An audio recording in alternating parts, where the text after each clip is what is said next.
So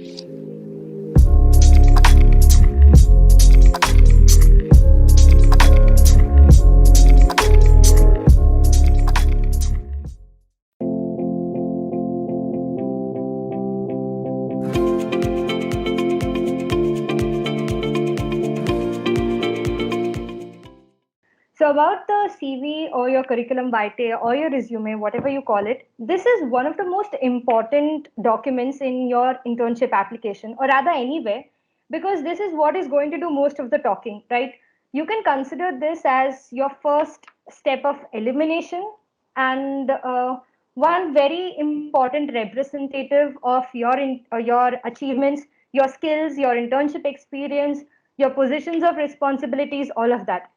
So, a document not more than 2 pages at length, but still something which holds a lot of importance in any internship application. I'll just quickly run you through what are the different sections in your CV. It will first start with a section for your personal details. Then we go forward with your educational qualification, which would include your 10th, your 12th, and your CGPA till the last semester of your BTech. With that, you then go to your academic achievements. Then we have our internship experience or the major projects which we have done. Um, then it's followed up with the technical skills which you have, which may include knowledge of your engineering softwares or any coding languages you know, or even other softwares which are there, which may seem relevant to your research internship. And then we have your positions of responsibilities, your extracurricular activities, which may include your sport activities, your what do we say, your cultural activities or your social work or so voluntary activities, etc. Tamangna, can you please move to the previous slide? Yeah, no, the previous one. All right. So we look into it one by one. First, with your educational qualification, that's you can just make it like a table where you write about your 10th, 12th, and your CGPA. And moving to your academic achievements and your internship experience, guys, one very important thing which we have to note is that nobody is going to entertain any long stories about our achievements or experience. Nobody rather has the time to do so. So it's max 2 or 3 lines about which, like about each of our internship experience we'll be speaking. So you just have to write whatever you have done in that 2 months of long period during your summer internships of your second year, or say you have been to an implant training. So all of that you'll just have to squeeze it in 2 or 3 lines. And the best way to do so is with the use of action words. All right. So action words like brainstormed, ideated, conceptualized, executed, planned, organized, secured, mentored, tutored, achieved, etc. are some of the keywords which do stand out in your resume and really help a lot. Like instead of just saying that I worked with a team of say 20 people and then we thought about the problem statement given and then we arrived at this, nobody is interested in that story. Okay, so if I just say that brainstormed with a team of 20 to achieve this result, so what you have done in that 2 months of period and what you have achieved is the most important thing in your entire research period. Nobody is bothered about anything else which you have done. So make sure that in your CV, you only give the most important and the most relevant information to the reader.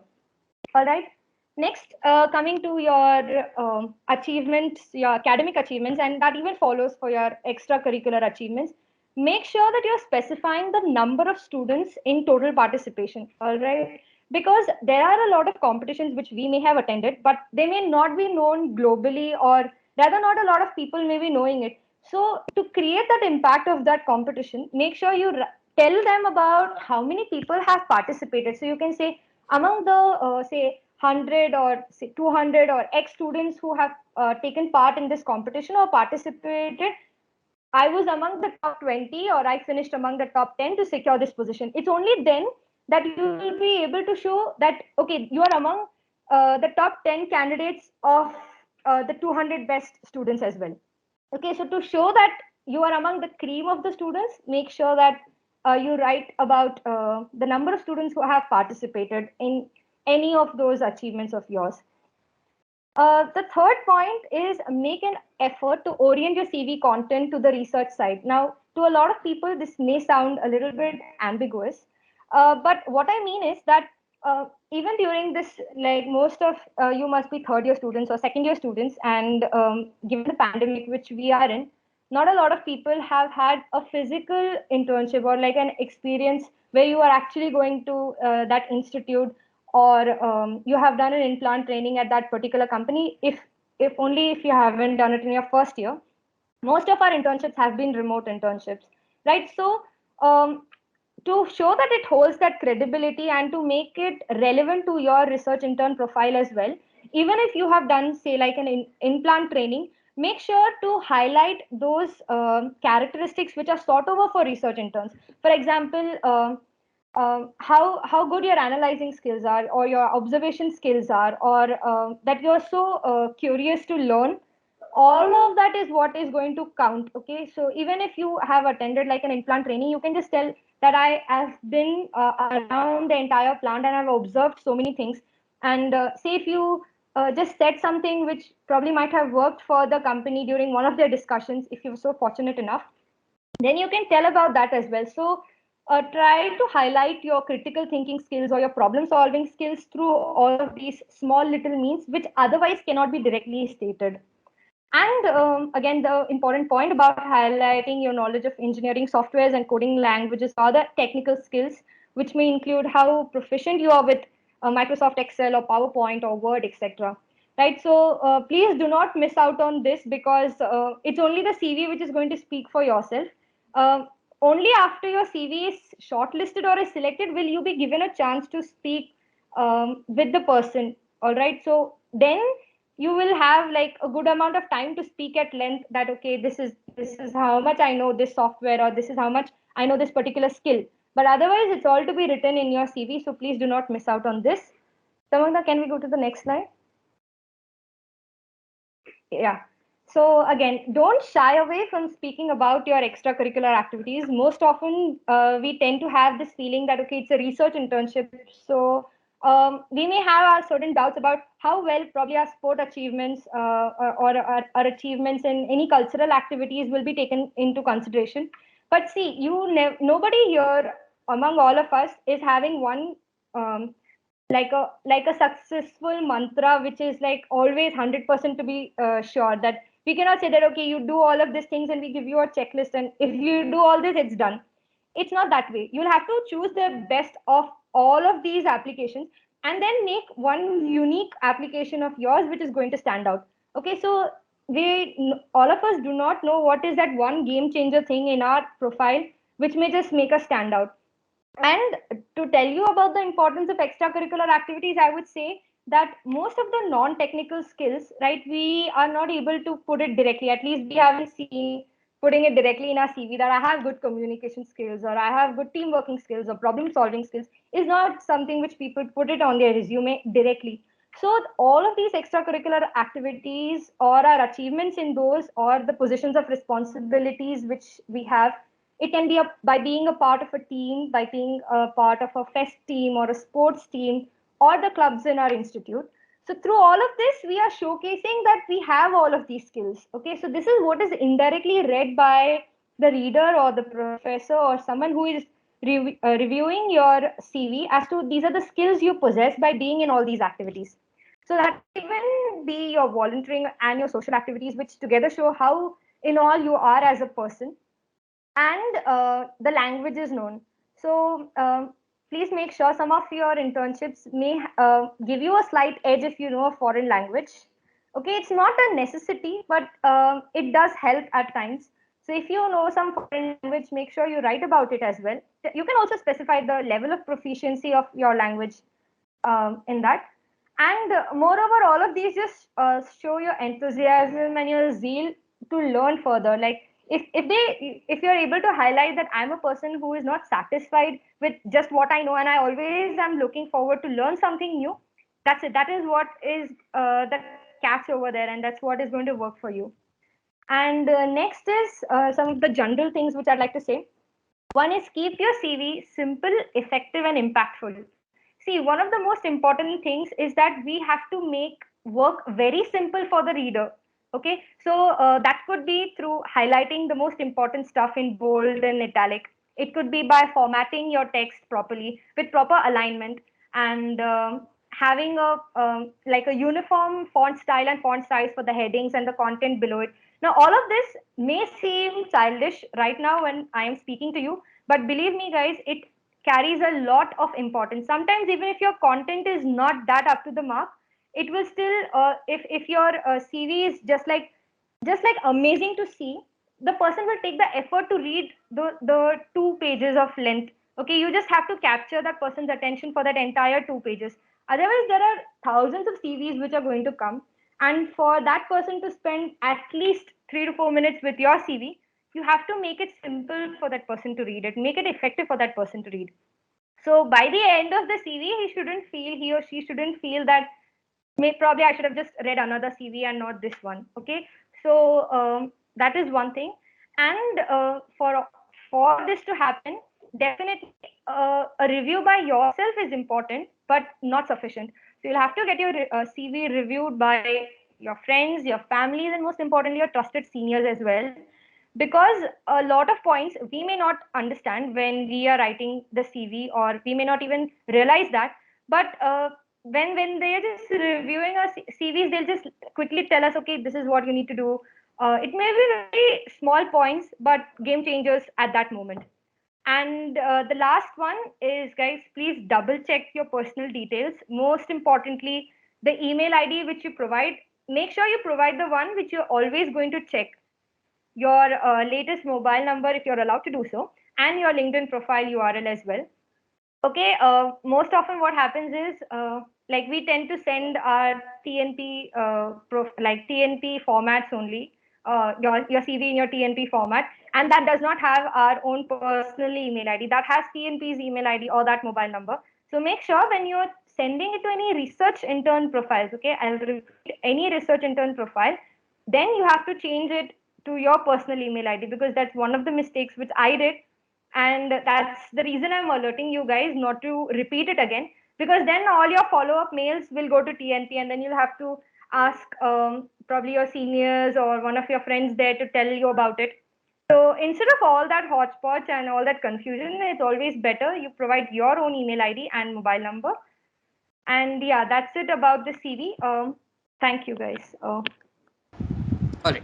So I'm going to be talking about the two main programs that I applied to in the previous academic year, and that is DARTWISE and Sharpak Lab Scholarship.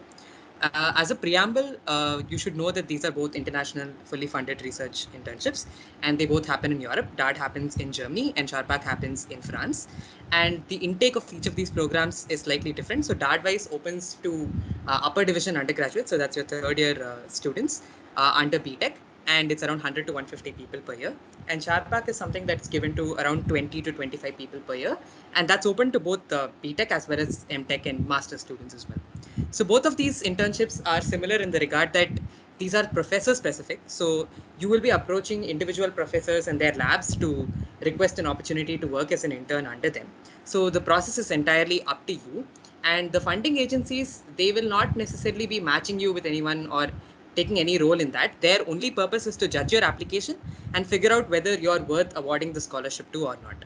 So in this particular talk, I'm only going to talk about the reason why these scholarships are something that are worth applying to, and what exactly can be done to make your application, well-rounded and increase your chances of success. What I will not be doing as a disclaimer is, delving into the actual details of these programs and what are the nitty-gritties of how you should apply and all of that.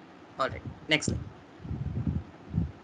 So this is the overall process in which I will be going about this particular presentation. So first we'll start with the prerequisites, what exactly needs to be done prior to applying and whether it is actually worth applying for you. You can make that sort of a decision.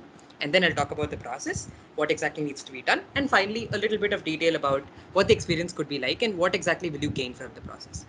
Next slide. Yeah, so as I said, before you apply to any of these scholarships, you need to realize that this is a lot of investment in terms of time and effort. So you need to realize whether this is worth the time and effort, and if it's something that is a good fit for you. And I'll now be telling you how exactly you can assert in that. Next slide. So these are the non-negotiables in the sense that these are things that you must meet. These are criteria that you cannot escape. So the first thing is for DART-wise, you need to be in your third year of UG. That's when you're eligible to apply. And for Charpak, it can be any year of your undergraduate or master, but generally speaking, professors will only give an acceptance to those with some experience, right? So typically second year and above is preferable.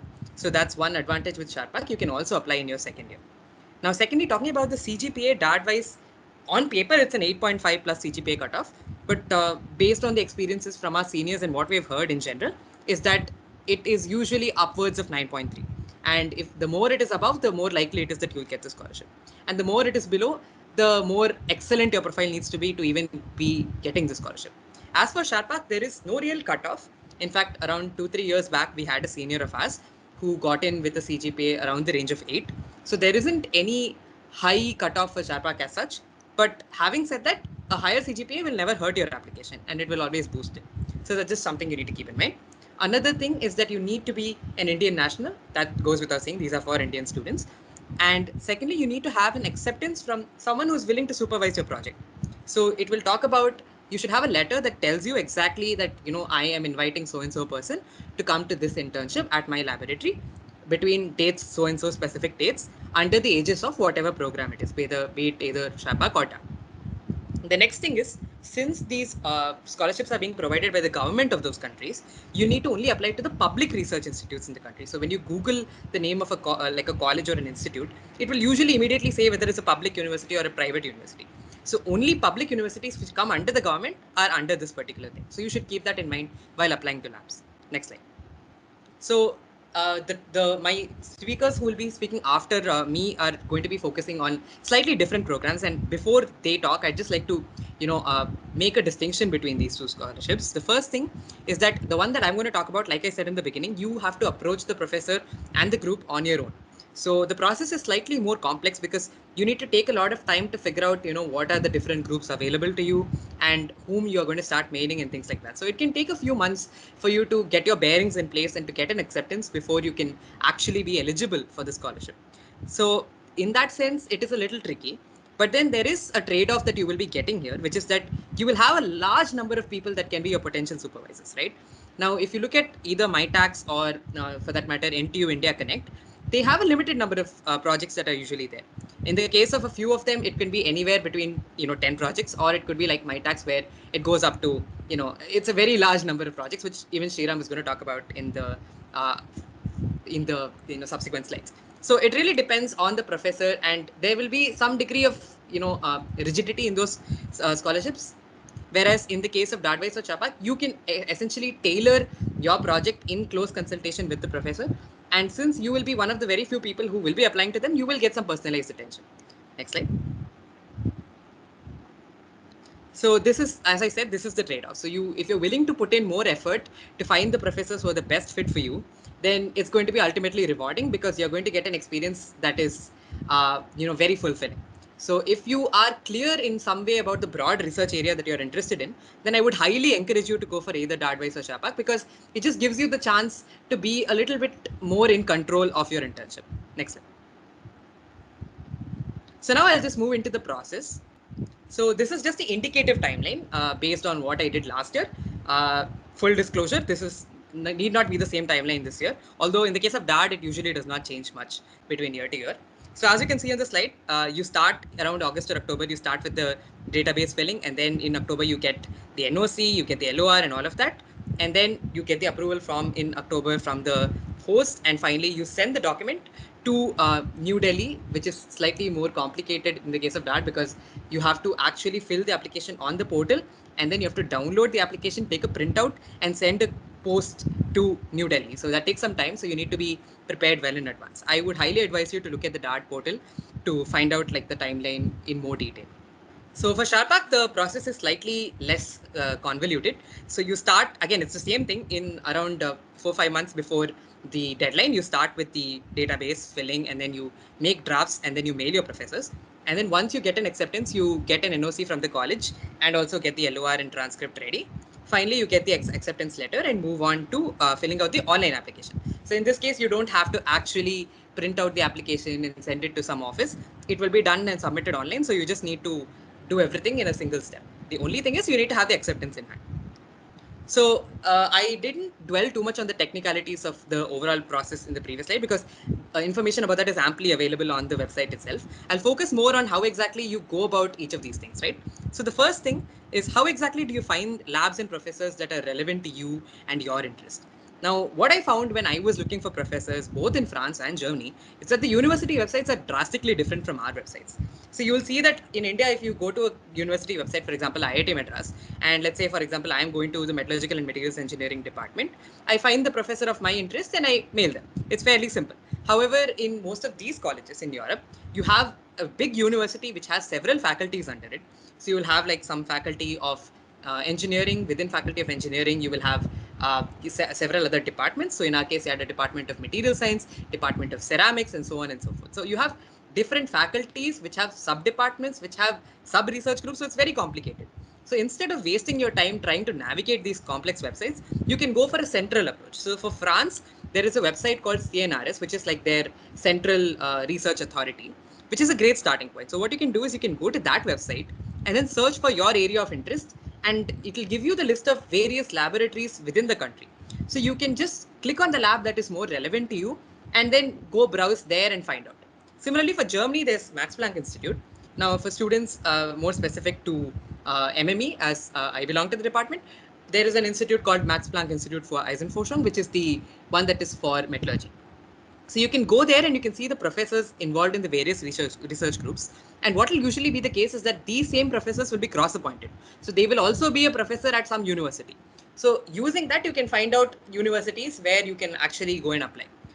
That is another thing you can do. And similarly, there is a portal called GERIT, which is similar to the CNRS portal in France. Another interesting tip that I found very effective, and this is like a shortcut, if you will, where you can go to Google and you can type, your research area within quotes and type PhD and the name of the country.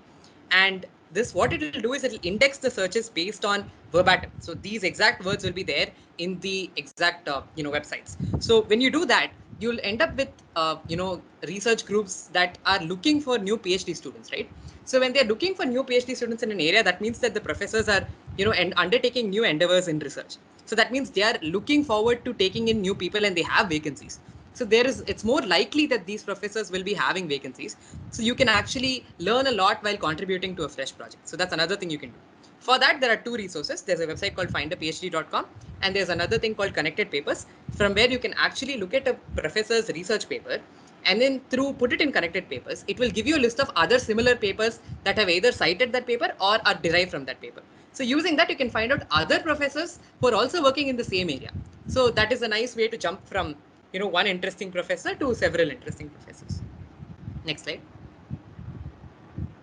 So obviously all of this is very overwhelming, right? You'll have a lot of information and you can't just make sense of it, and certainly you can't remember all of it in one go. So you need to maintain a database where you properly document all of this. So you need to tabulate, the necessary details, whatever you think are relevant, and put it inside a database where you can actually keep track of your emailing process as you go about, contacting each of these professors. And you might not necessarily receive a response from all of them. So you need to keep track and ensure that you're reminding them on a regular basis, for which you need to have a database. Another thing is that database is not set in stone. You will invariably keep updating it as you go, and you need to keep an open mind in terms of the kind of research interest, because after all, you're probably just starting out your third year, and there is no way that your interest is going to be as crystallized and clear as a PhD scholar. So nobody's expecting you to be 100% clear. So you can also keep yourself a little open and leave some room for, wiggle room for different research interests. So any opportunity at this point is actually a good opportunity. You should keep that in mind. Next slide. So here's just an example of my database as well. So as you can see, I have divided it into several columns, including the different things that I mentioned. All of the things that I thought were relevant and I should keep in my database. And I also kept a color code to keep track of, who are the ones who have accepted me, who are the ones who haven't yet seen the mail, who are the ones that I'm, in the process of negotiating, etc., etc. So this is one nice visual way in which you can figure out, what is your status right now. So how exactly do you mail professors? This is something that everyone considers like it's an art on its own, right? So you need to be able to get someone who's incredibly busy to give you like 2 minutes of your time, which would be not much to them, but certainly of much use to you. So you need to start by doing the most basic courtesy, which is giving them the appropriate salutation. You can say dear if you think that you're modern, but it's okay if you can also say respected. Both are okay. But generally, in the modern convention is just go with dear. And in Germany, the titles are usually quite long. So if you look at the websites, you'll see something like Doctor, Ing, Nat, Habil, and so on and so forth. So these are all advanced degrees that are done on top of the doctorate, right? So you never know whether the professor thinks that's important or not. So there's no harm in writing the entire title. Put the entire title as it appears on their page. And you don't need to mention their first name. You can just mention their last name because that's usually how the convention is in Europe.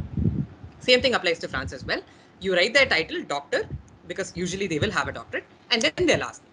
Your subject line needs to be incredibly crisp because just by looking at the subject line, they should be able to identify whether this is worth opening or not. So say a request for undergraduate research internship, and then the name of the funding agency, and then the time at which you want to have that internship. So that if they have vacancies, they will at least open the mail and give you a response. If they don't have vacancies, they can their time also won't be wasted, and your time also won't be wasted. The next thing is you need to have a clear 3-paragraph structure. I'll talk about this more in the next slide. And preferably keep your emails such that they reach the professor's inbox in the morning around 9:30 a.m. Central European summertime. And what I found was Tuesday, Thursday is better because Monday, most professors will get a lot of mails because everyone will be sending on the same day. So that's usually not advisable. And one thing I've noticed in a lot of juniors that I have interacted with is that for some reason people think that it's a good idea to end the mail with expecting a positive response. Now that's a bad idea because again you're imposing your will on the professor. They have no obligation to give you a positive response, so don't do that. Don't make that assumption. Use something a bit more show some more gratitude and end it with something like thank you for your time and consideration. Be polite. So this is the structure of your email. Your first paragraph will obviously introduce yourself, the things that are relevant, like your branch, your college, and which year of study you're in. You can also give links to your CV, maybe your transcript as well. And if you also want, you can add the NITT website. The second paragraph, you need to actually talk about the professor, right? You're mailing a person whom you've never interacted with before. You need to give them a reason. So you need to explain how exactly is it that the previous experiences that you had are actually relevant and interesting enough to make you understand and appreciate this particular professor's work. So you can mention a paper if you want, if you've read it, and you can talk about how that is interesting to you and how you feel that you want to learn more. Third paragraph will be just a very brief background. It will talk about the either internships or projects or courses, whatever be the case, that you have done that are relevant to this. You don't need to mention everything that you've done under the sun. Just mention the ones that are relevant to this particular professor. So this is just an example from one of my emails that I sent out. By no means is this something that is 100% to be followed exactly. Don't do that. I've just given this as an indicative template. The first thing is that you have to cut to the chase immediately. I have not mentioned this the CV and stuff because there was no space in this particular screenshot, but you need to mention that. Once you're done introducing yourself, cut to the chase. Tell them that you're opportunity to associate with you as a undergraduate research intern at this so and so time, and this is this funding agency. And then you talk about the paper that you read and maybe why it was interesting to you. And then the next paragraph, I've connected it with the sort of interest that I have and also the sort of experiences I've had in the past. And then after that, I just tell them that I would like to work with your research group because it aligns with my interests. You don't need to do any unnecessary flattery saying stuff like your work is excellent, your work is amazing, is brilliant, etc., etc. Just cut to the chase. Tell them that I can offer you so and so things and you can offer me so and so things. Can we work together? That's all. This is a very important thing that I think is understated most of the time. Please be persistent because these are extremely busy people and they usually get hundreds of mail like this. So you need to be able to use your time effectively. So a lot of professors won't immediately respond in the first go. And there's a possibility that the mail might have just like gone down their inbox and they wouldn't have noticed, or they opened but they forgot about it, whatever be the case. So please send reminders every 10 days in the beginning, and maybe as you get closer to the scholarship deadline, you can reduce the gap between the emails. And keep doing this and also pursue alternative leads. So you can expand your database, search for more professors. And if all of this is not working and you have a professor that you really want to work with, you can reach out to their PhD scholars or their postdoctorate fellows. And you can also use LinkedIn to talk to the professors. Sometimes what works, even if they're not so active on their email, if you reach out to them on LinkedIn, if you send them a connection request with a meaningful message, then, a lot of times they might at least respond to you, or at least they might give you a definite answer, so that if they don't have a space also, you can move on to some other professor. In my case, it took me almost 5 reminders to get to the point of, getting an acceptance. And it was just a week before the final deadline. So keep trying until the deadline appears. Don't just give hope randomly in between, because it's a mixture of both talent and luck. And most of the time, luck also plays a role. So luck is only more on your side when you keep trying, right? So that's one more thing you should keep in mind. So this is the most important thing that any internship would require, which is the statement of purpose. And especially in a program where everyone has an acceptance, you need to distinguish yourself so that the committee can give you the scholarship, right? So how do you do that? So as far as the requirements for an SOP go, there's a slight difference between Dartwise and Sharpak. In Dartwise, there is no real format. It's left to the student on what exactly they want to include in their SOP. But in general, you should talk about, why exactly is this scholarship and this project relevant to you.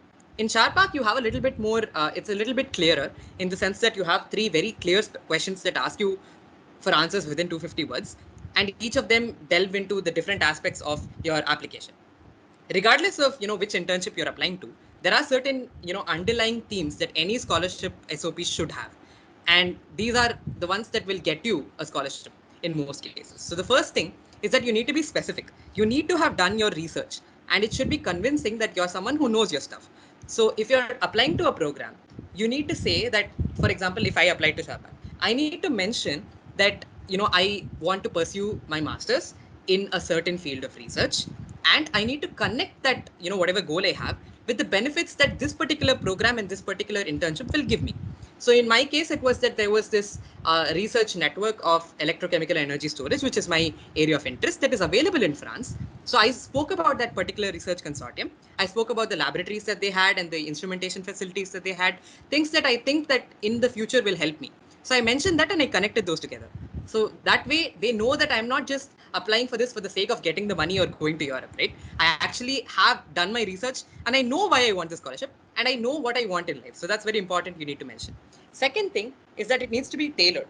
Now, in most cases, your mails that you're sending to the professors will be extremely technical because you have this implicit assumption that they know what you're talking about.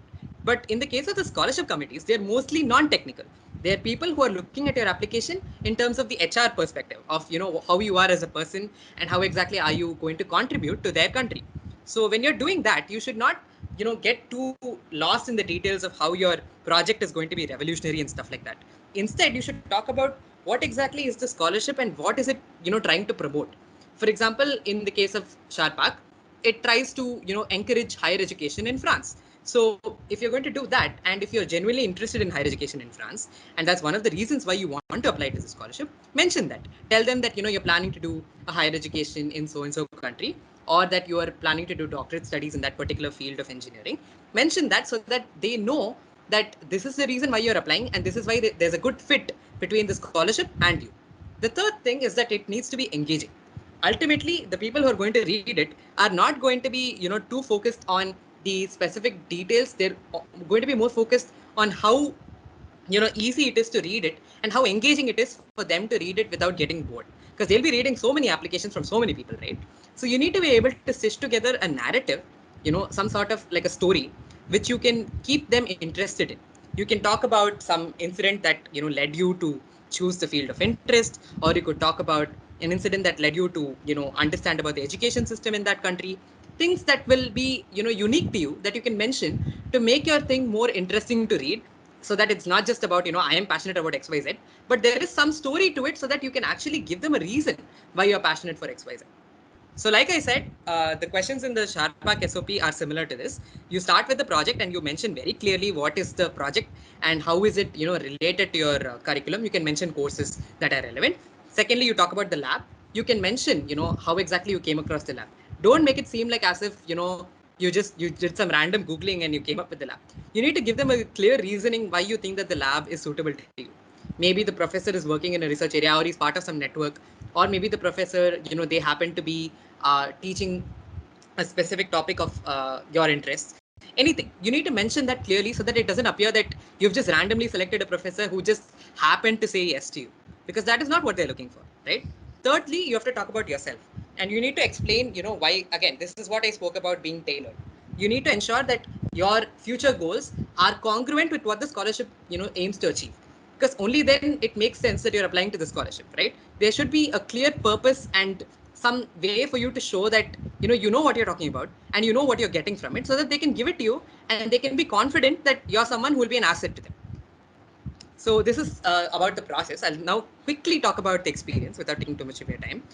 So as I told you, in the process, you'll end up having a lot of benefits just by going through the process, let alone, talking about getting the actual scholarship and going to the country, COVID notwithstanding.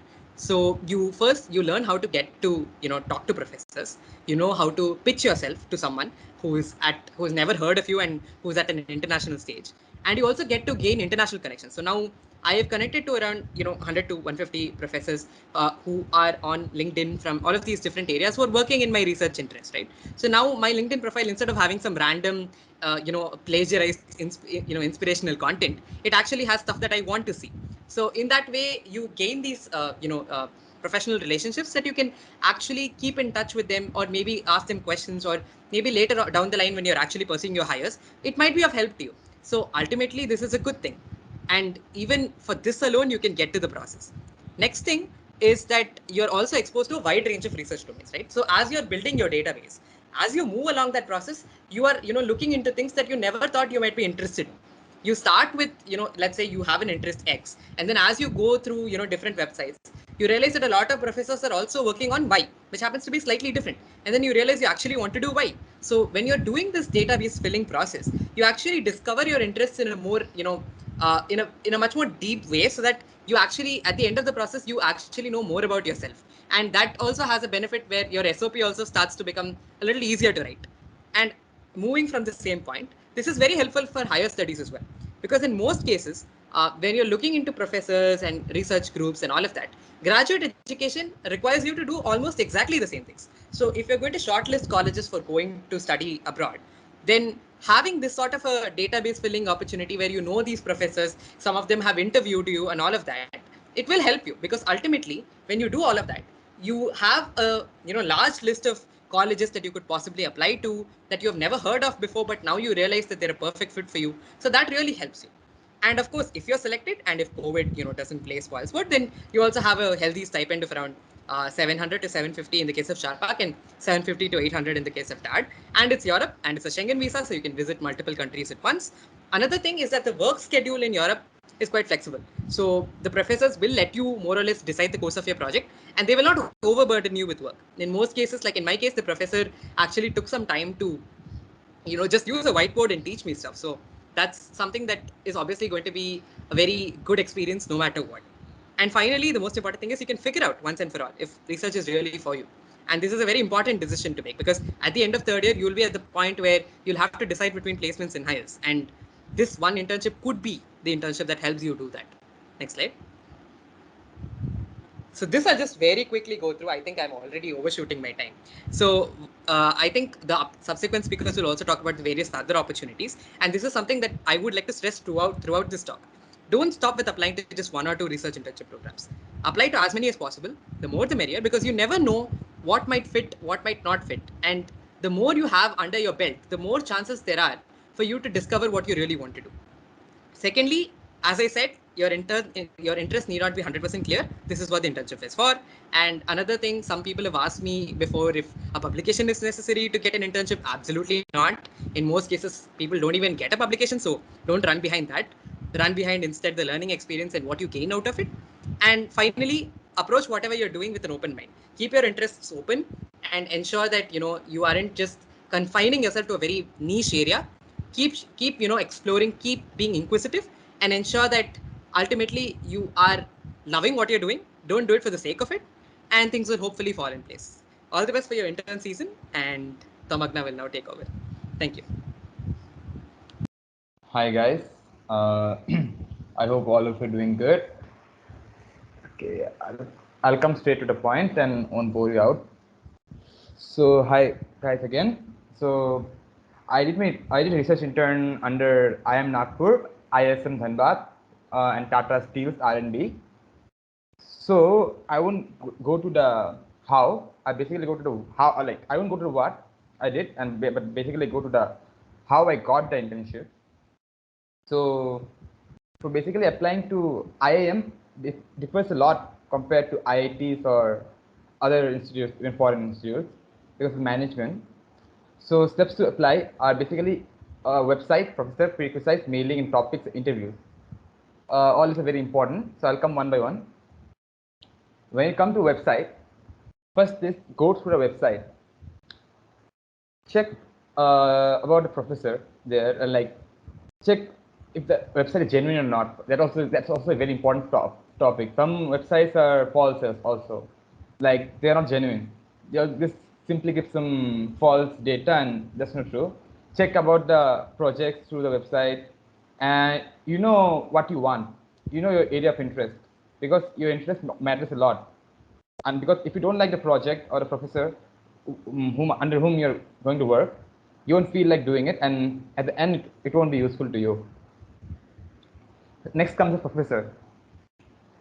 Check him, do research on him, like what's his specialty, what does he like, what's his area of interest as well. Like do multiple shortlisting, like select 100 professors or like 200 like not 100 professors, 50 professors or something like that. And after that, make sure that those professors align with your area of interest, that their interest aligns with your interest as well, like area. Yeah, so make sure to do that, because as I told earlier, that if you don't like the project, you won't feel like doing it, and at the end it will go hey.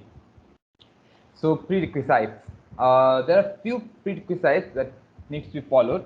First of all, a statement of purpose, as discussed by Kinmaya.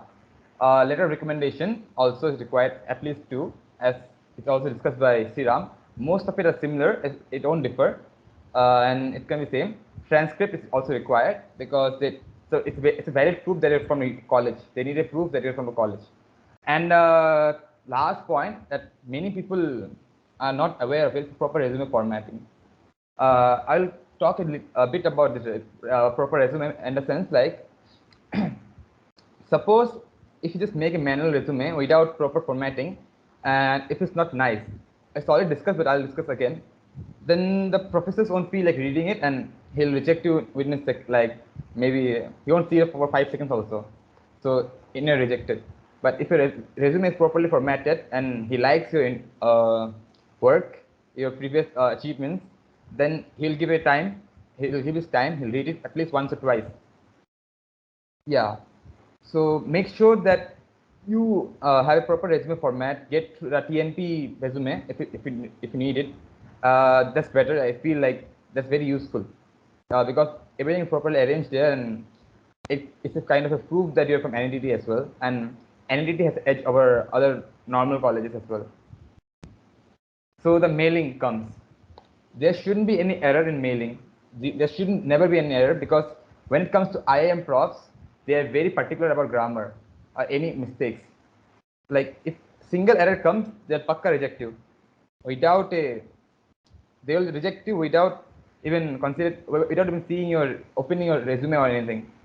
And never be ashamed of asking someone, your friends, your relatives, your siblings, or maybe your seniors. The seniors are the most important, because they know what happens in that thing, and they already went through the process, so they have an idea regarding that. Ask your uh, seniors, and there shouldn't be any shame regarding this asking, because no one knows, no one is perfect, and at the end, results matters, not how you get it, but what you do basically.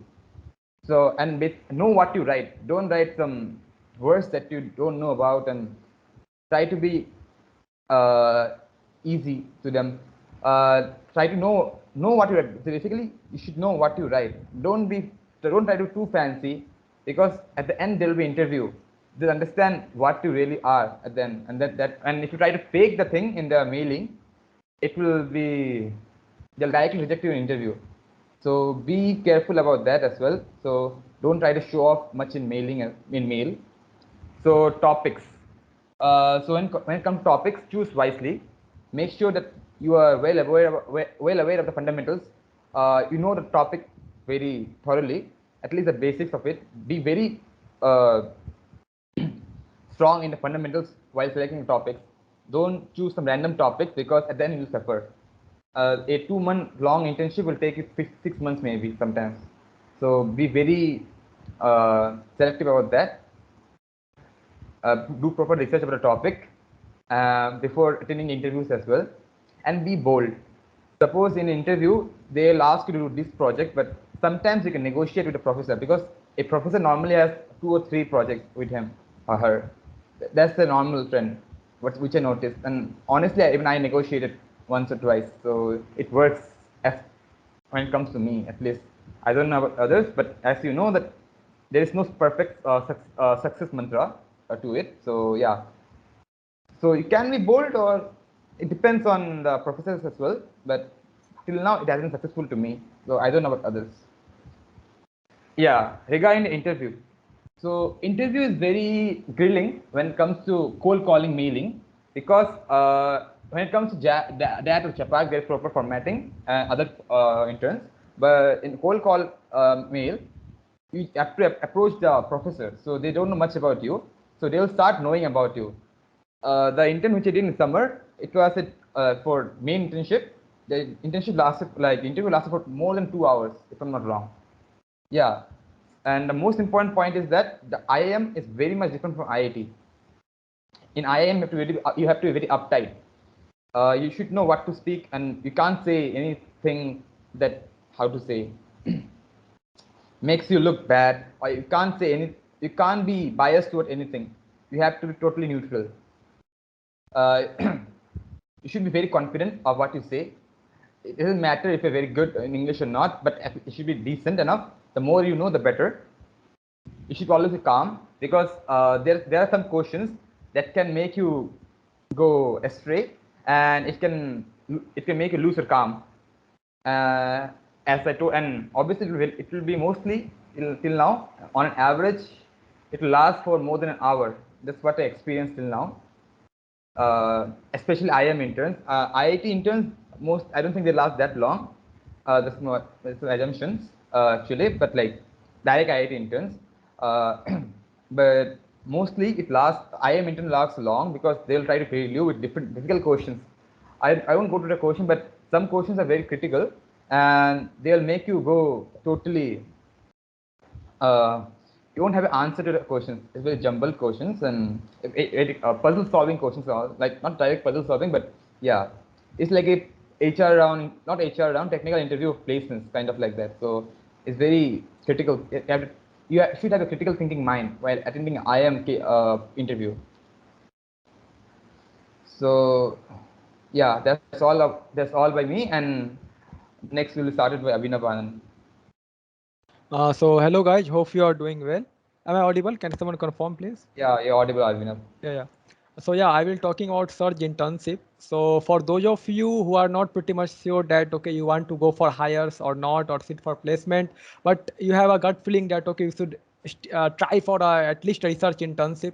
So once you go for the internship at IIT, they won't take that long compared to MITEX or DART.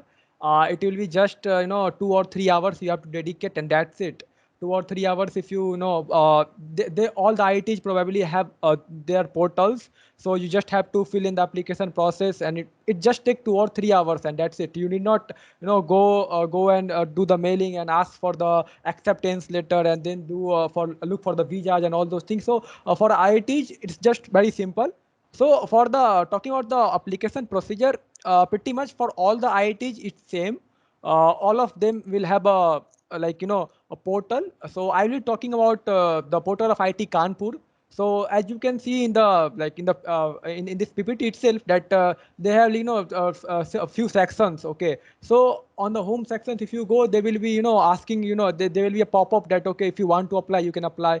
And then the process mostly for all the IIT generally it starts in the month of February to March. And you can very well get to know about all these things through the web portal. They will mention each and everything, what you need to do, what you need to submit, all the information you will pretty much get through this.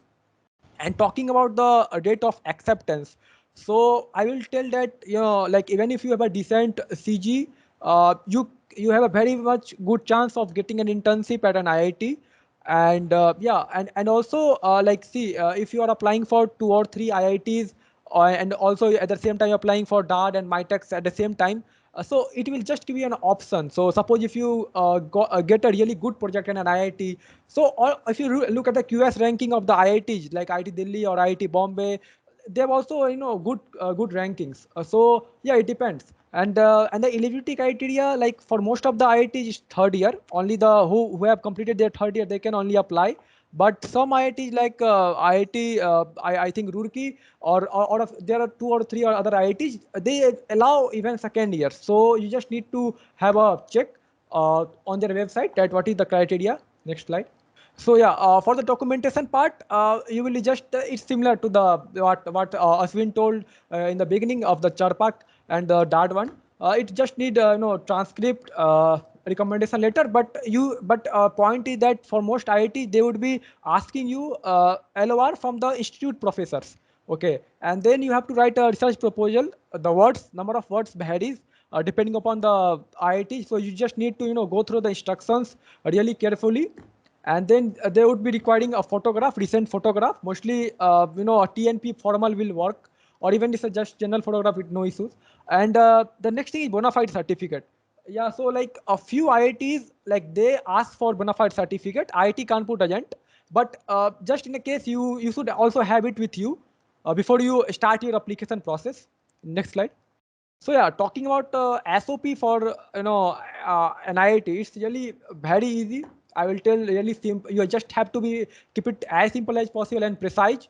In the for IIT Kanpur, what happens is like in the web portal itself, they will ask you what is the domain you are applying for. First, they will ask for your department, and then it comes to the domain. So once you have the domain selected, then you have to write your SOP in such a way that it is related to your domain, that you should talk about what your areas of interest are in your SOP, that you should keep in mind. But there are other web portals of other IIT, they will just mention the project. So so that's a different case. Once you know the projects, you have to write SOP like that. But in the case of IIT Kanpur, they will just mention the domain, they won't mention you the projects. So keeping that in mind, once you start writing your SOP, you should very well focused upon your areas of interest. So like in my case, it was mechanical metallurgy. So I was keep on talking about it, what is my area and what I want to do as a part of my internship, what I'm actually looking for. So that and you can also start with your introduction about yourself, yeah, and in the next paragraph you can very well tell that what are the skill sets that you have that makes you eligible for this internship. You can tell about your past experiences if you have any. You can tell about your computational skills, or if you know any software or anything.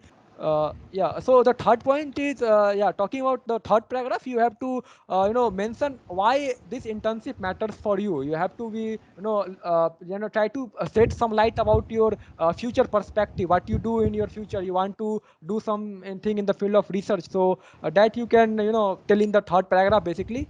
And the fourth one will be just a conclusion, ending with an optimistic remark that okay, that you are very well prepared for this thing, and that's it, that your SOP is ready. You need not do anything at all.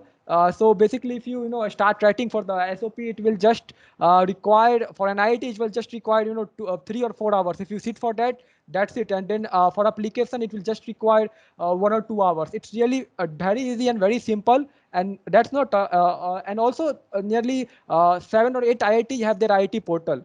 So even if you don't get into search, you can got into Sparks, or you can got into IIT Madras. So all of them have portals. You just need to keep that in mind, that you keep on trying to as many IIT as possible, and the application process for nearly all of them will be kind of similar that what I have discussed. So yeah, that's it from my part. Now Sriram will be discussing about MyTax. Over to you, Sriram. Thank you, Abhinav. Okay, yes. So MyTax is a 12-week long internship that is offered at MyTax is basically an organization. The Global Research Internship is offered across Canada in several universities, and yeah. So okay, let's move on ahead. I'll explain the next slides. Okay, so this it's not exactly a timeline, but yeah, pretty much it. As for the eligibility of, so yeah, we have the application deadline for MyTax is the coming is September 22nd.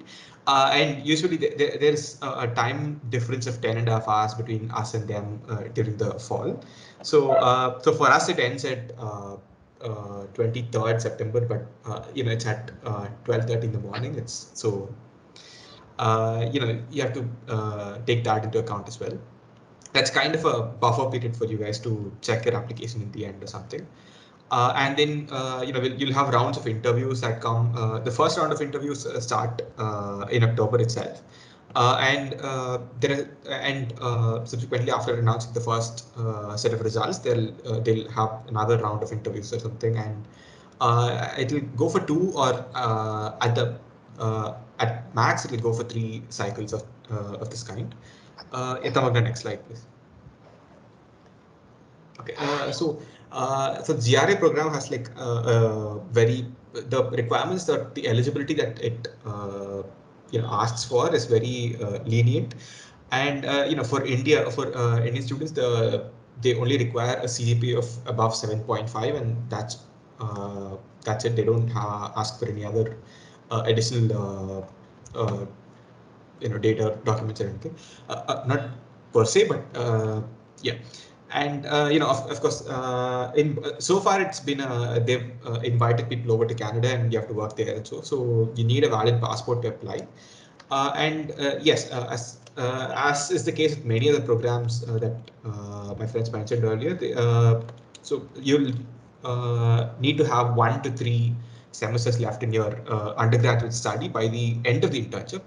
So typically the applicants will be in their third year, and if you're studying in a 5-year course, you'll be in the 4th year. So the way MyTax works is that it is not a single or funding organization. Rather, it has partner institutes in each and every country, and so the funding is often split between these 2 organizations, or they contribute together. So so that's something that you also need to make note of. Last year there was some distinction for AI. So in India, there are 2 partnering institutes. One is AICTE, and the other is SICI, or the Shastri Indo-Canadian Institute. For IITs and NITs, the SICI is the partnering institute, and for most other colleges, it falls under AICTE's domain. There are a couple of other colleges as well that partner with SICI, but yeah, that's not quite under our purview right now. And there's often some difference between the partnering institutes as well. Last year they had last year the 7.5 criteria was for SICI partnering institutes, and 8 and above was for AICTE partnered institutes. So this might cause some changes, but this year that's not the case. It's 7.5 throughout. But make note of these so that you don't get startled when these conditions are put forth. Tawita, next slide. Okay, yeah, and the application process for MyTax is as simple as it gets. So as we discussed earlier, we have your CV and your LORs that play a vital role, and yes, you'll have 3 or 4 short essays. These formats have also been varied throughout the years. This year, they have only 3 essays. But they're not essays per se. They only have like 100 to 150 words max. Okay, so CV, I guess it's been elaborated a lot so far, and you know what the requirements are. I'll just add on 1 or 2 points, and so as far as templates go, you can either look up online, and there are different websites that give you templates and so on, or you can use MS Word itself and design your own resume. There are other softwares. There are other ways of writing your resume. There is LaTeX as well as, and you can also use software like Photoshop and all that. But again, one added advantage with MyTax is that they even provide a template for you to use if you are not confident with others. yeah, it's completely fine to use theirs, and they have short points that they absolutely need, and something like that. So it's more specific in their format. Using your own format is also fine. Basically, what happens is all your documents are bundled up together and are sent to the professors that you're applying to. I'll explain that in the coming slides. And yes, drafting your CV is something that's is slightly tedious in the beginning, but it's kind of rewarding because you get to go back and analyze what all you have done so far, and that's something that it's kind of reminding yourself that you've done something so far and you're eligible for so and so. Okay, so these essays that I spoke about. So I guess this year it's the limit is 100 words alone. I'm not quite sure. For us last year, they said it was 100 words, and one essay alone was 150, if I'm not wrong. So basically, these so there are general themes that they want to explore is your experience so far, and skills and background, and if you have received any awards, you'll be mentioning those as well. So it's actually kind of a summary of your CV itself, in all honesty. So yeah, of course, when it comes to your research experience, and since the word limit is very short, it's much better if you keep your points concise and crisp. Brevity is very important.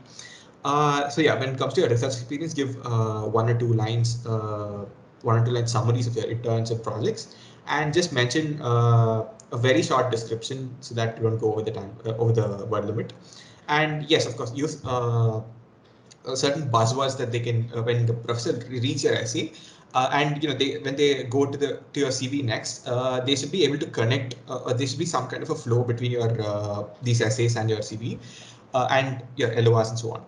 So yeah, it'll help you if you can use some buzzwords like, for example, let's say if I'm looking at a material science or something, or if I'm looking at iron itself.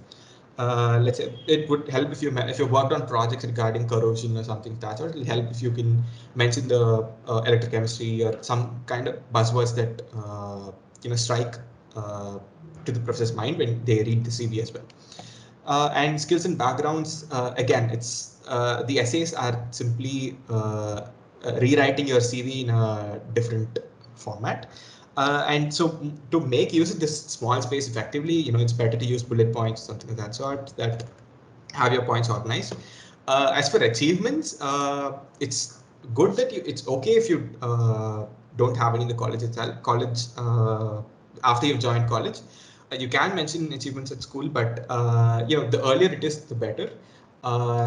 It's better if you can keep it between your 10th to 12th and not go beyond it.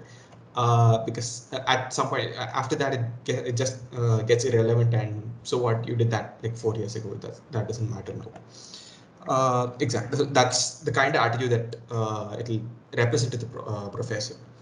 And yes, for skills and backgrounds, you can mention your CV stuff as well, and you can include courses or MOOCs that you've attended or audited and so on that you think could be relevant to your projects. Okay, moving on to the projects. Yes. So Mitax has so this year Mitax has 3,004 projects in its entire database. So obviously it's, and you're supposed to filter at maximum. You're supposed to have 7 projects saved in your application. So the process of filtering is very it would be tedious, of course, but once again, if you know what area you want to focus on, you can obviously they have a search feature and all. They have basically you remember what Ashwin and the others mentioned about creating a database and maintaining that before you mail profs and so on. So essentially, Mitax, the organization, has done that for you in this case. So they've taken all the professors who are willing to host students from throughout Canada, and they've made the projects as a big database that you can just search, cross-reference, and all that. But once again, you can only choose 7 projects. So yeah, of course, it would make it a lot easier if you maintain a separate database, note down what details of the project that you can, and yeah, so that's something that could help. So yeah, this is what I'm talking about. So the projects, so they have the database is pretty detailed, and they have certain roles, so the skills that that project demands. So this is literally the first project that came up in the database. So yes, so you have to match your profile not just according to your interests, but also according to what you've done so far and how it fits the projects there.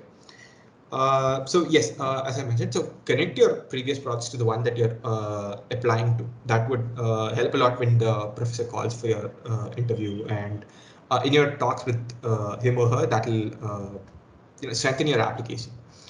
And not just that's not the only condition they have. You also have to choose projects from at least 3 different provinces. That is our equivalent of states. So so that's something else that you need to consider. It's very easy to forget that, and it won't save all the. It won't consider your application complete if you haven't chosen projects from 3 different provinces. And yeah, so basically the main thing that you have to take note of is these 2 tabs, the required skills and the student roles. So that will give you an idea of what the project will demand and what you need to contribute and what you need to know beforehand before starting the project. Yes, so maintain a database and have a spreadsheet of it. Note down the professor's details, or if you have his Google Scholar, you can go on to Google Scholar and just check out their work, previous works, and so on, or to their own university websites and all that. You can add useful links as well. Tamagna, I guess a little better to go to the previous link. Yeah, so yes, so this is something that I did. I just noted only a couple of details as the preference, my preference order, and then the project ID. Each project comes with a unique ID, so that it'll be easier to choose and save using that. And the title, faculty, and a short description that you know what you're doing. And again, the skills required and useful links if you have any. So yeah, this, and you can rank your projects in this in the separate database, in your own database, and in the end, when you're going to apply there, or when you're finalizing the projects, it will help you compare what all you've had, and it'll prevent any last minute doubts and so on. Yes. So yeah, as I mentioned, make note of what aspects yes, so make notes of what the project demands and what the area of the project is, and so on, and all that. So these information would help you when you're preparing for your interviews and so on. So yeah, so for you guys, in-person internships are a possibility, but make sure to choose projects that can be carried out remotely as well. And this should also kind of reflect in the way you rank your projects. So after a round of interviews, you'll be allowed to re-rank the projects. Can change your preference order. So you can with respect to this as well, you can discuss with the professor if they can. If the project can be made online or something of that sort, and finalize before re-ranking and so on. So yeah, and I know a couple of my friends who applied to experimental projects, and they couldn't get in this year because well, COVID. Yeah, so with this all stuff that you have control over in the application is over. What's left are your interviews and so on. Tamagna, next slide. Okay. Okay, so as for interviews, you're not supposed to contact the professor directly. MyTax will, the organization, they'll mail you when to do what. And the time difference varies from 8 to 10 hours depending on their province. For example, my internship was in Ontario, and so our time difference was 10 and a half hours initially, and then after including the daylight savings times and all that, it became 9.5 hours. So you need to take that into account when applying interviews. And so yeah, so you should prepare yourself for more late night or early morning interviews. My interview was at 6:30 in the morning, if I recall right. Okay, and these are called interviews, but often it's a very informal chat that you have with the professor. There's no need to panic about anything, and it'll be best if you can just nudge the professor. You can hint at it that your profile is something that fits the project best, and you can relate your experiences that you've had so far, your other research projects or other works that you've collaborated in, and moreover, there will be questions that focus on the project section of your CV. They'll ask you to elaborate on what you did in that project, or what your contribution to that project was. Of course, your LOR will also be there to them, but they'll want to hear your responses. And yes, so Mitacs, the way Mitacs works is that they match your profile with that of a professor. So like us, the professors will also have a set of preferences. So if you give a certain professor your first preference, and let's say he or she also gives you the first preference, and your profiles match, well and good, that it'll go forward, and the internship is basically pretty much guaranteed at that. And again, so considering that, do not ask your professor about what rank or what preference they will give you. It's not ethical to ask them that, and Mitacs also does not encourage that. It's better not to ask if it's not that good if you ask a professor, how did I do during the interview? Again, these are all related stuff, so it's better to avoid those conversations. You can ask him for ask him or her if you have any doubts or anything regarding the project or the topic that the project concerns, and so on. And also, do not hesitate to follow up on whatever you discussed during the interview or the chat. Or if you want to learn certain concepts that they mentioned in the talk, that would you can follow up on that as well. Make use of the time between your so-called interview and the final results to build a rapport with the professor itself. It might not guarantee that you will get an internship, but it doesn't hurt, because you'll obviously learn something even if you don't get the internship. Okay, and yeah, that ends your application. That's so all that you have left is waiting. Yeah, typically there's like a month or two gap between the beginning of the interview and the announcing of the first round results.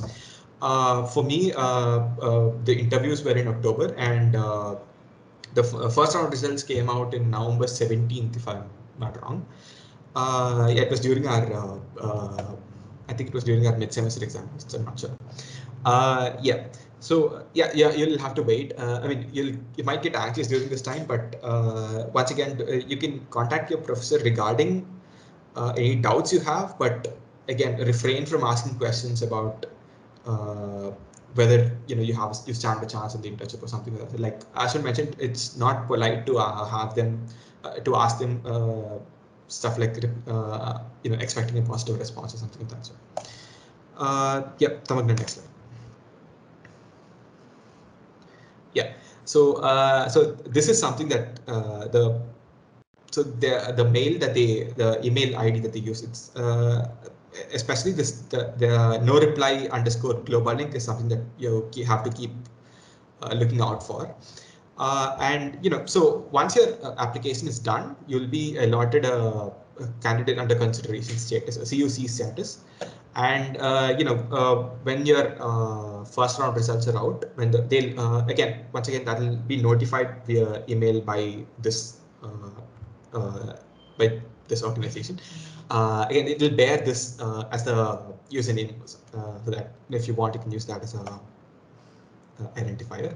So yeah, so once you're alerted to CUC status, you'll be considered for the program. And when the results are announced, you'll have to keep logging into the portal for a while, because there is a lag between the announcement and the email.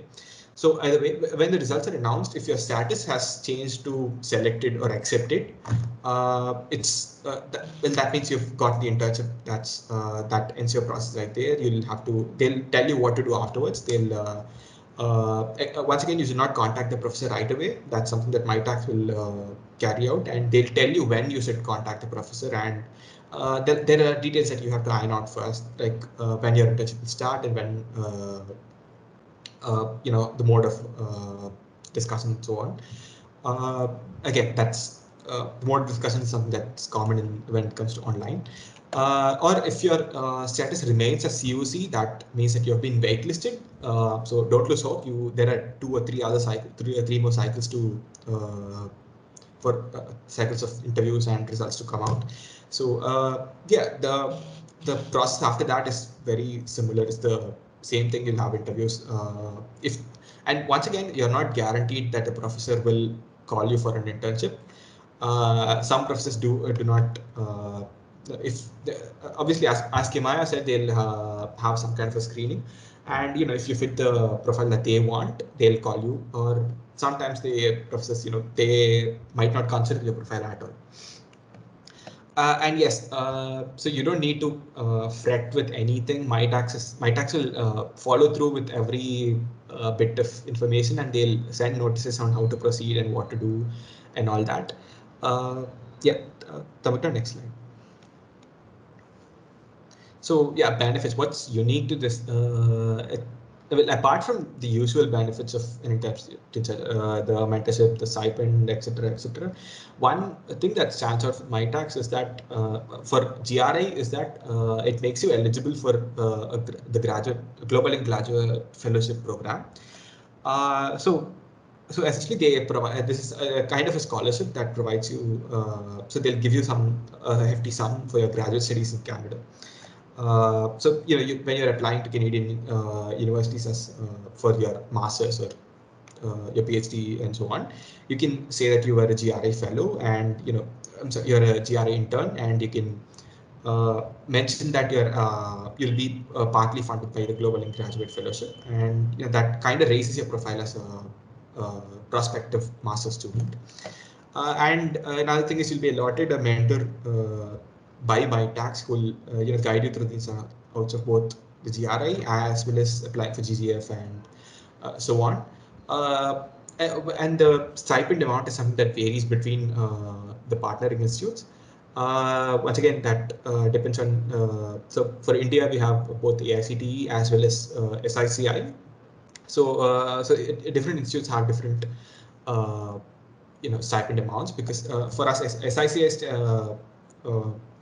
provides an additional stipend to the institutes that it partners with, and AICTE has their own rules. I'm not quite aware of that, but so there are stark differences between profiles from SICI partnered institute and AICTE sponsored institutes.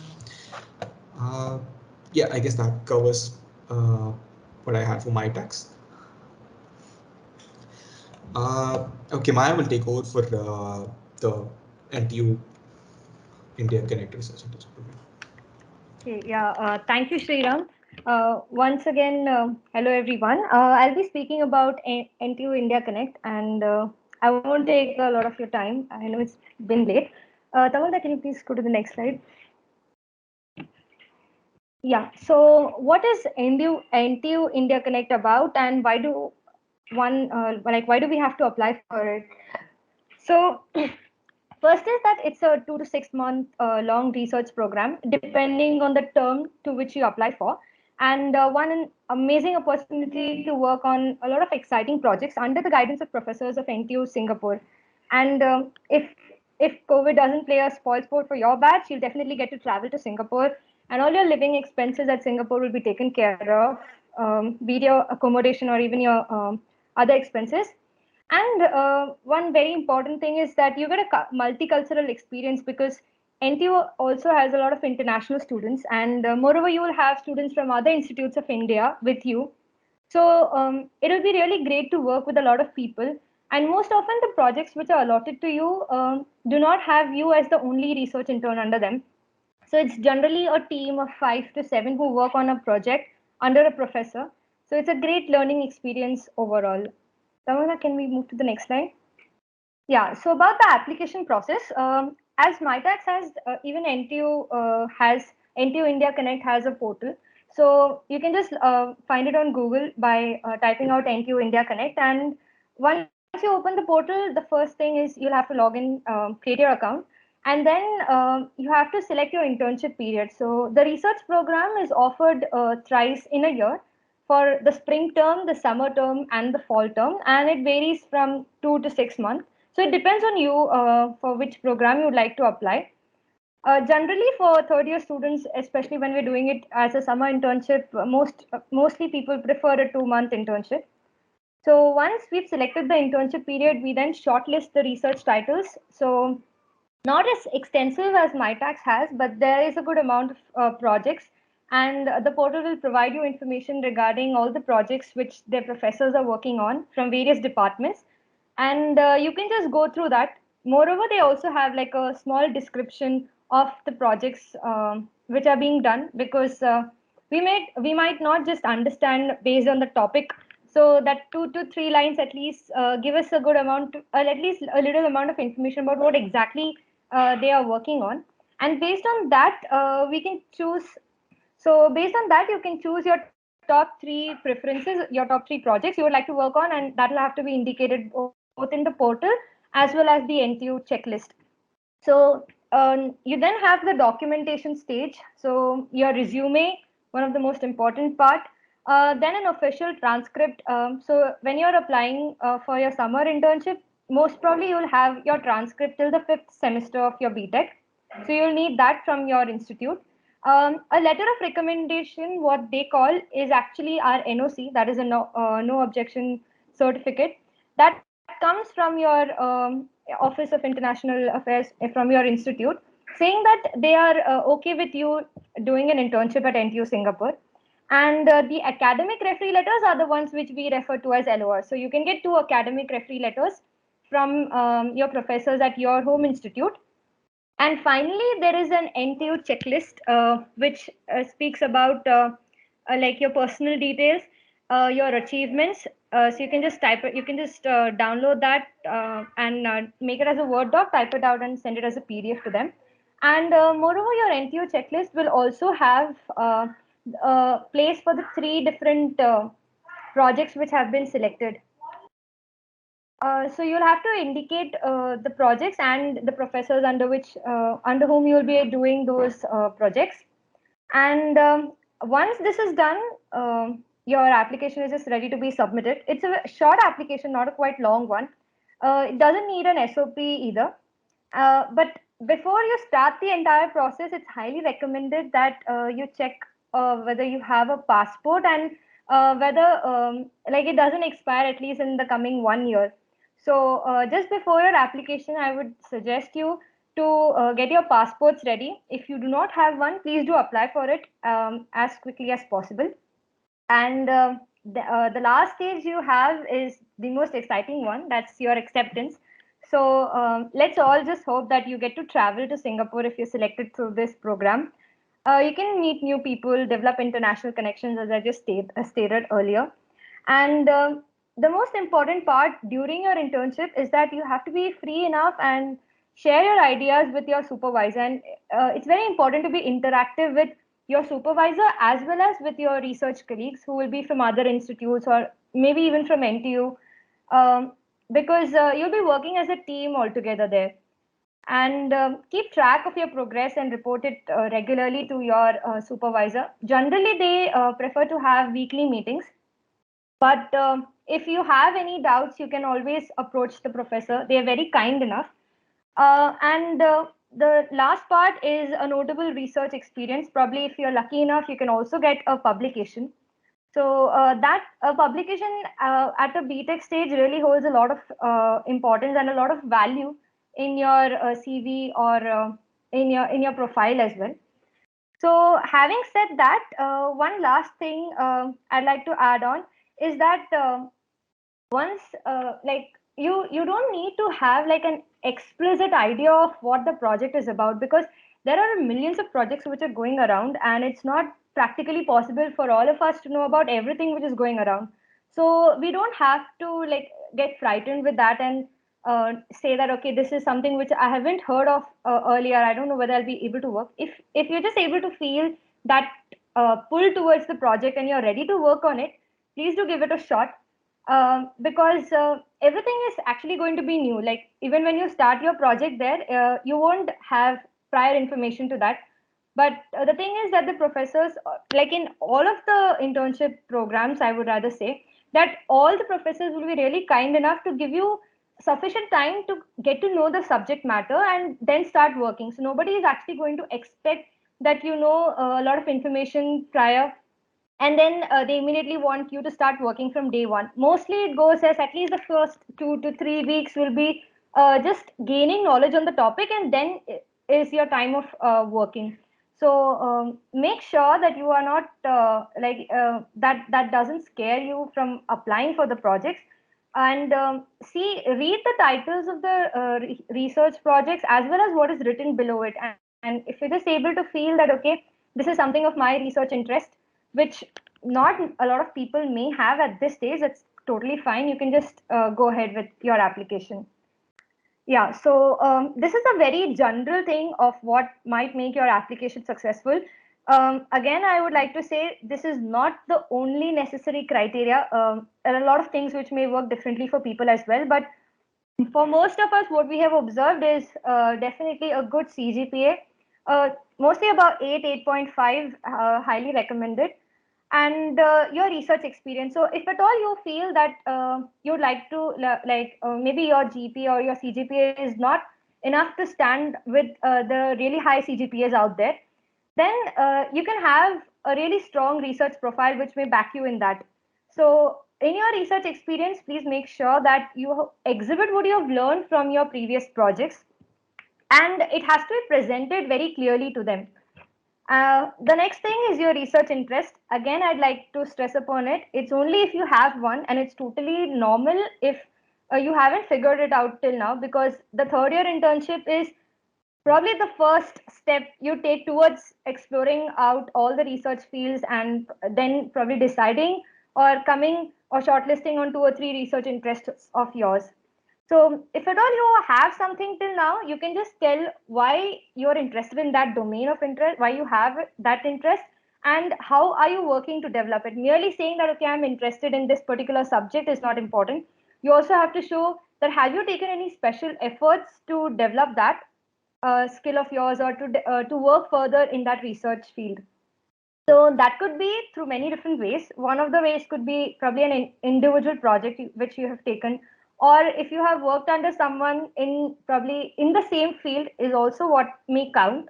So if it's an individual study or an individual project, make sure you present it properly. And the best part of NTU is that there is a section where you can add this as an additional document. So you have in your application only, there is one particular place where they ask if you would like to add any other relevant documents. So if someone has done an individual study on some research topic, it's always better to put it properly, present it, and put it up in your application, because that also carries a lot of weightage. And the next part is if you've taken some relevant courses towards developing that research interest of yours. And then, as always, it's a strong LOR, an impactful resume, and a consistent performance. Like you have your class 10th, your class 12th results being asked to you in your application as well, and then your BTech CGPA, and your co-curricular and extracurricular activities also. So there is a section where in you just have achievements, but you can definitely add your extracurricular and co-curricular achievements as well there. Yeah, so that was all about NTU India Connect, and these are the other internship opportunities. Obviously, just speaking about 5 internships does take a lot of time, and it's not practically possible to cover all of them. But we have just listed some of the well-known internships here with our database, and we've also provided you a website where you'll get a list of all the research internships for undergraduates. So please do have a look at it. And again, one more thing is, it's always important to apply for a research internship. just don't get scared with what the result might be, because it's during the research internship application that one learns a lot. It can be in terms of building your CV, making your resume, making your SOP or getting your LORs. So a lot of what do we say? A lot of hard work is there in that process, or even in shortlisting your research titles. So as all of them have already emphasized, probably you may just end up finding an interest, a research interest during this process. So obviously it's going to be highly rewarding, and moreover it also leads to a lot of connections. So even if you're able to connect with one professor, you've got an internship, you get connected to that institute, and you get to make a lot of friends from other institutes as well. So yeah, that's about it, guys. Yeah, so we are all done with our talk. I know it was pretty long. If you guys would like to ask us any questions, we're open. You can either put it in the chat box, or probably you can just raise your hand and unmute yourself and get it clarified. Thank you, everyone.